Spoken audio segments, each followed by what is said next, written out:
प्रिय छात्रों, प्रश्नावली 2.2 का क्वेश्चन नंबर 2 देखिए।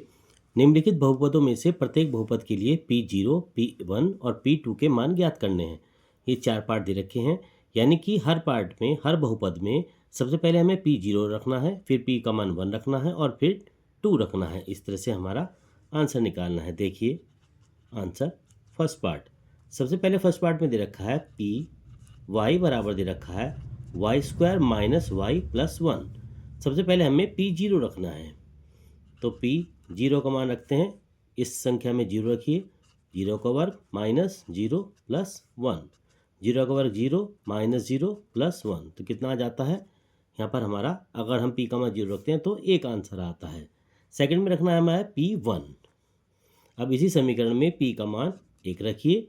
समीकरण थी हमारी y² माइनस वाई प्लस 1, तो y की जगह रखना है, अब 1 रखना है, तो 1 का स्क्वायर माइनस 1 प्लस का 1, 1 का स्क्वायर 1 माइनस का 1 प्लस का 1, 1 से 1 कट जाता है तो क्या बच जाता है, यहाँ पर भी हमारा 1 ही बच जाता है। जब हम P का मान 0 रखते हैं तो भी एक आंसर आ रहा है, P का मान 1 रखते हैं तो भी एक आंसर आ रहा है। अब हमें P का मान 2 रखना पड़ेगा, यानी कि P2।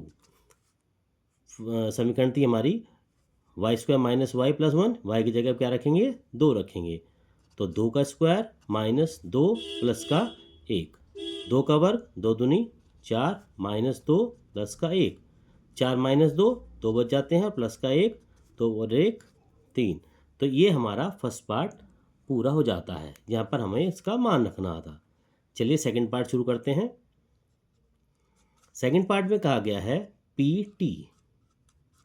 ये दे रखा है हमारा 2 + t + 2t² माइनस t³ ये दे रखा है 2 + t + 2t² माइनस का t³।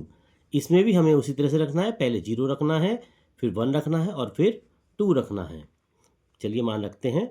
सबसे पहले हम रखेंगे t का मान 0, p × 0, तो 2 + t का मान रखिए 0 + 2 × t का मान रखेंगे 0 का स्क्वायर माइनस 0 की घात 3। देखिए हम केवल 0 मान रख रहे हैं, तो इसका मान 0 का मान आंसर निकालते हैं। तो 2 + 0 + 2 × 0 का वर्ग, किसी भी संख्या के हम 0 से गुणा करते हैं तो 0 ही आता है, माइनस का 0। तो यहाँ क्या बच जाता है हमारा, यहाँ पर हमारा सिर्फ मान बच जाता है 2, यानी P का मान जब हम 0 रखते हैं तो इसका मान आता है 2। अब क्या रखेंगे P का मान, अब 1 रख के देखते हैं। समीकरण थी हमारी 2 + t, अब t के लिए क्या रखेंगे, 1 रखेंगे, तो जगह 2 + 1 + 2 × 1 का वर्ग माइनस 1 का क्यूब, तो 2 + 1 + 2 × 1 का वर्ग 1 माइनस 1 का क्यूब 1, तो 2 और 1 3, 3 + 2 की गुणा 1 में करेंगे 2 माइनस का 1, 3 और 2 5, 5 माइनस 1 कितना आ गया हमारा, ये आ जाता है हमारा 4। यानी P का मान जब हम 1 रखते हैं तब इसका मान हमारा आ जाता है 4। अब हम तीसरे में क्या करते हैं, P का मान अब हम 2 रखते हैं।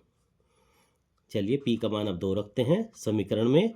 समीकरण थी हमारी 2 + t + 2t² माइनस के t³, तो मान रखते हैं, तो 2 + t की मान रखेंगे अब हम 2 + 2 × 2 का वर्ग और माइनस 2 का क्यूब। देखिए केवल हम t की जगह रख रहे हैं, निकालते रहिए इसके 2 प्लस ये वाला 2 प्लस अब ये वाला 2 × 2 का वर्ग 4 माइनस 2 का क्यूब, 2 दूनी 4 दूनी 8। अब देखिए 2 + 2 + 2 चौक 8 और माइनस 8। देखिए अब यहाँ पर हम 8 से 8 काट देते हैं, तो 2 + 2 बच जाता है, काट दीजिए, 2 + 2 बच जाता है, तो इसका मान आ जाता है हमारा 4। यानी कि 0 का मान रखेंगे तो 2 आएगा, 1 मान रखेंगे तो 4 आएगा और 2 मान रखेंगे तब भी इसका 4 ही आंसर आएगा। अब थर्ड पार्ट देखिए, इसमें हम थर्ड पार्ट करते हैं। थर्ड पार्ट क्या दे रखा था हमारा, थर्ड पार्ट में दे रखा था Px बराबर x³, यानी कि Px का मान x³ दे रखा था। अब x³ दे रखा था, उसी तरह से अब हम x का मान पहले 0 रखेंगे, फिर 1 रखेंगे और फिर 2 रखेंगे, तो P0 रखिए, तो 0 की घात 3, तो किसी भी संख्या की घात जीरो, अगर जीरो की घात 3 होगी तो हमारा आंसर 0 ही आता है। ठीक है बच्चों, अब p का मान 1 रखते हैं। p का मान जब हम 1 रखेंगे तो 1 की घात 3, अब 1 गुना 1 गुना 1, इसका आंसर भी हमारा 1 ही आएगा। अब p का मान 2 रख देते हैं, यानी 2 की घात 3, यानी 2 की 3 बार आपस में गुणा करनी है। 2 गुना 2 गुना 2, 2 दूनी 4 दूनी 8। तो जब हम 0 रखते हैं तो आंसर 0, 1 रखते हैं तो आंसर 1, 2 रखते हैं तो आंसर 8। फोर्थ पार्ट देखिए इसका। फोर्थ पार्ट कहा गया है पी एक्स बराबर x माइनस 1 और x प्लस 1।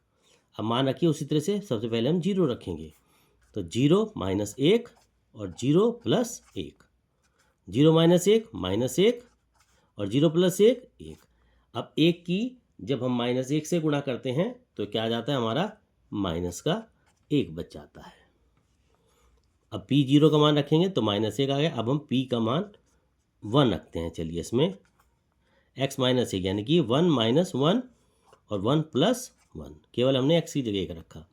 1 माइनस 1 0 और 1 प्लस 1 1। और जब हम किसी भी संख्या की 0 से गुणा कर देते हैं तो वो हमारा 0 उत्तर आ जाता है। अब मान रखिए इसका 2, तो p इंटू 2, x माइनस 1 यानी कि 2 माइनस 1 और 2 प्लस 1, 2 माइनस 1 1, बीच में मल्टीप्लाई का चिन्ह है, 2 प्लस 1 3, तो 3 की गुणा 1 में करेंगे तो यह आ जाता है हमारा आंसर 3। तो ये बच्चों प्रश्न नंबर 2 बैठता है, जिसमें हमें बहुपद में p का मान 0, 1 और 2 इसमें रखना होता है चारों पार्ट में। आज आप प्रश्नावली 2.2 का क्वेश्चन नंबर 2 पूरा कीजिए।